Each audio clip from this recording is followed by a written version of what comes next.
Penawaran uang adalah jumlah uang yang beredar dalam suatu perekonomian. Kurva penawaran uang adalah semakin tinggi tingkat bunga, maka semakin banyak juga jumlah uang yang ditawarkan. Penawaran uang dilakukan oleh pemerintah melalui Bank Indonesia.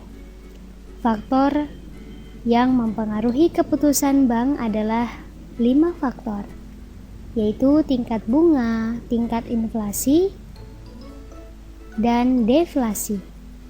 Tingkat produksi pendapatan nasional, dunia perbankan, dan nilai tukar rupiah. Tingkat bunga mempengaruhi permintaan dan penawaran.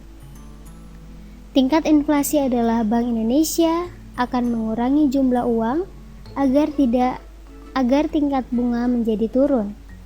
Kemudian jika deflasi adalah meningkatkan jumlah uang yang beredar. Jika pendapatan nasional turun dan produksinya turun, maka Bank Indonesia akan menurunkan tingkat suku bunga dengan cara memperbanyak uang. Kemudian tingkat penawarannya menjadi tinggi.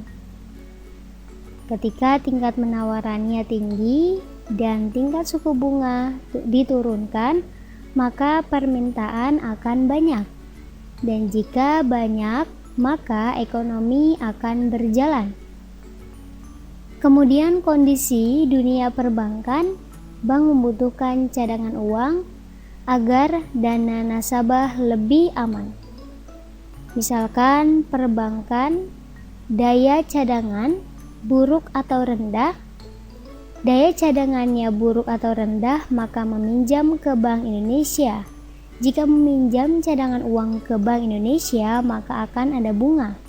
Tetapi bunganya didiskon, hal ini disebut dengan diskonto.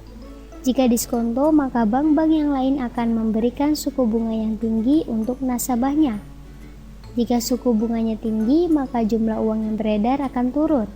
Kemudian jika pada nilai tukar rupiah, ketika nilai tukar rupiah turun, maka BI akan menurunkan jumlah uang yang beredar. Karena jika jumlah uang yang beredar turun, maka tingkat bunga akan naik, maka nilai rupiah juga akan naik.